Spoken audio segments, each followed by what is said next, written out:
The theme for International Women's Day, March 8th, 2022, Break the Bias, is for women and girls everywhere who have been discriminated against at some point in their lives. We need to break the bias. Break the bias.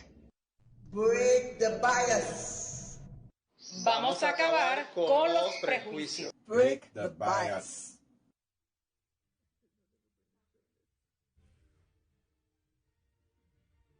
The Now Morning Show continues with more conversations as we do our part to break the bias here on International Women's Day.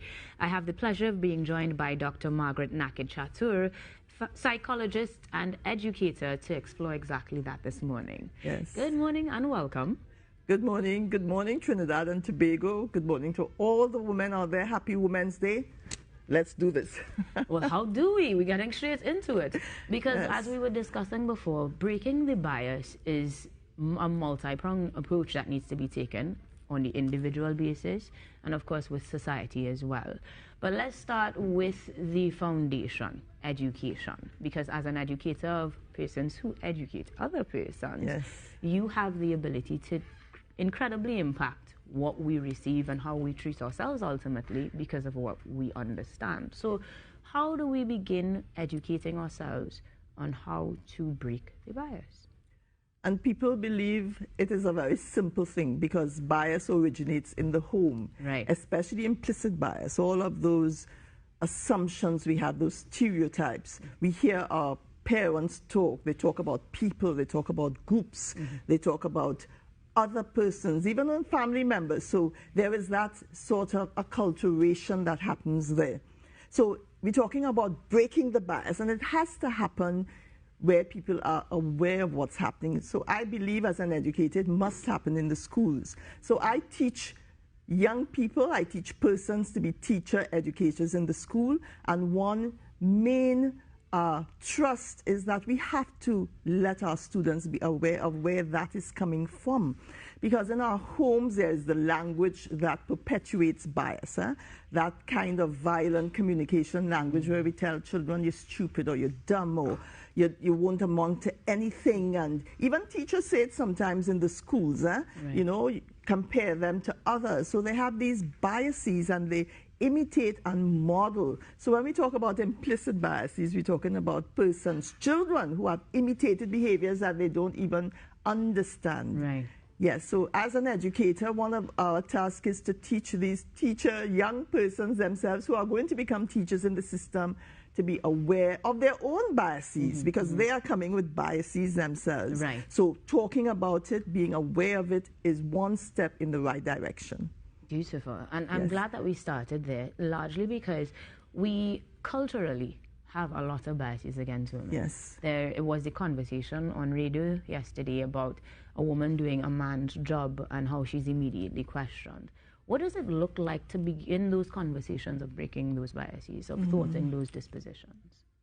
Now, gender bias and International Women's Day speaks to the overall theme, which is gender equality today towards a sustainable future tomorrow. But this year's campaign theme is breaking the bias. So when we speak about that, we are addressing, as you said, acculturation, we're addressing styles, we're addressing discrimination in the homes. And I think if we have to move the conversation forward, we have to separate equality from equity.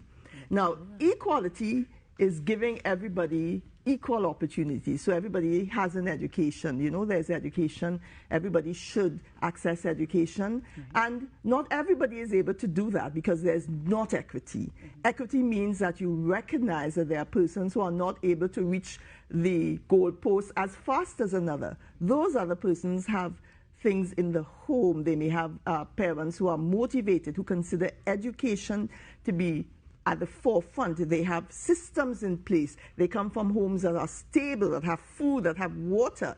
All right, so they could reach the goalpost with those opportunities. Equity or gender equity looks at those persons in the school system, let's say, for example, who are not able to reach it as fast as. So you have to give additional resources to those persons who may be physically challenged, cognitively challenged, having emotional and behavioral disorders within the school system. system. You can't say, okay, we have education, we have online schooling as they did during the COVID.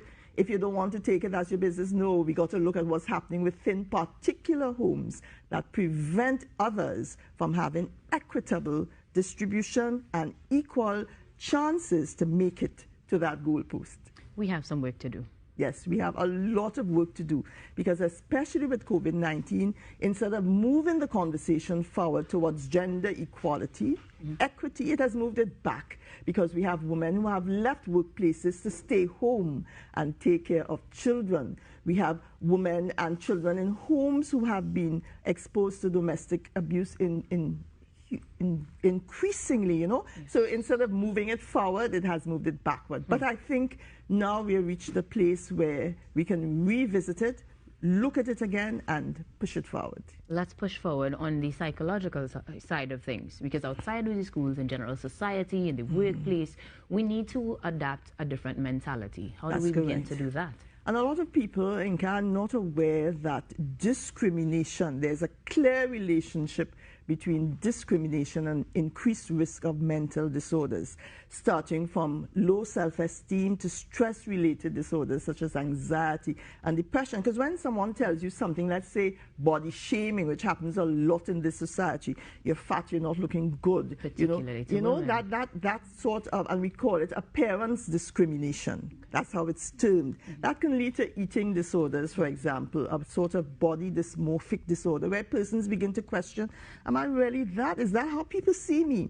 And other persons, especially when they're exposed to discrimination, some persons are not able to control themselves. They get very angry, they feel betrayed. Some persons withdraw, and some person says, is it me they're referring to? Is it my race? Is it my gender? Is it how I look? Why is that person discriminate? Now, thankfully, there are some persons who are resilient and shake that off, and it does not let them bother. What about all those whom it affects, who kind of overthink the situation and become very angry and aggressive? So that link of discrimination to mental disorders to self-esteem is a huge impact that we're not recognizing happening. And it again begins in the home. Right. Yeah. So then what do we do? Where do we go?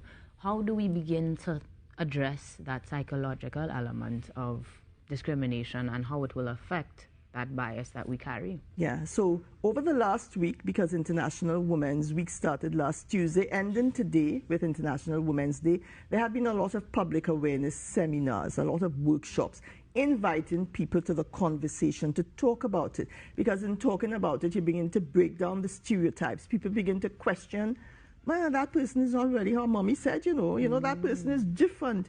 The color of skin, maybe that person is beautiful, So in talking about it, you begin to address it. But first of all, you have to be self-aware. You have to begin to identify and confront the biases in yourself and be aware of it. And that can only happen through conversation, talking with your colleagues in the workplace, realizing that something has happened.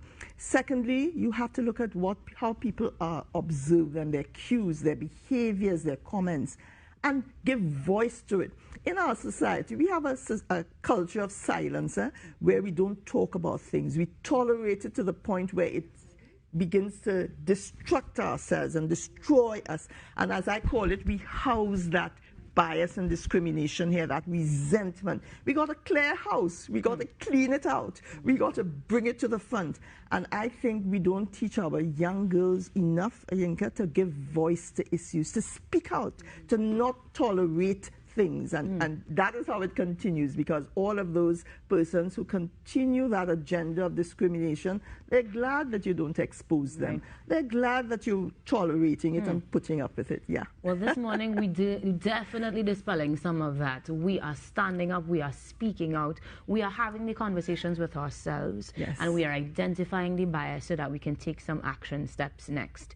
I really do truly appreciate you sharing that knowledge with us. But before we wrap, very quickly, how can we find you should we need more information? All right. So I am part of the Association of Psychologists. We have a hotline that we started in 2020, and women have been calling us on relationship issues, but on really finding themselves. So you can call the number 717-8827, or Read the 3 dailies today, Guardian, Express and Newsday. There's my article on confronting the bias, breaking the bias. Beautiful. So you can get a heads up on that.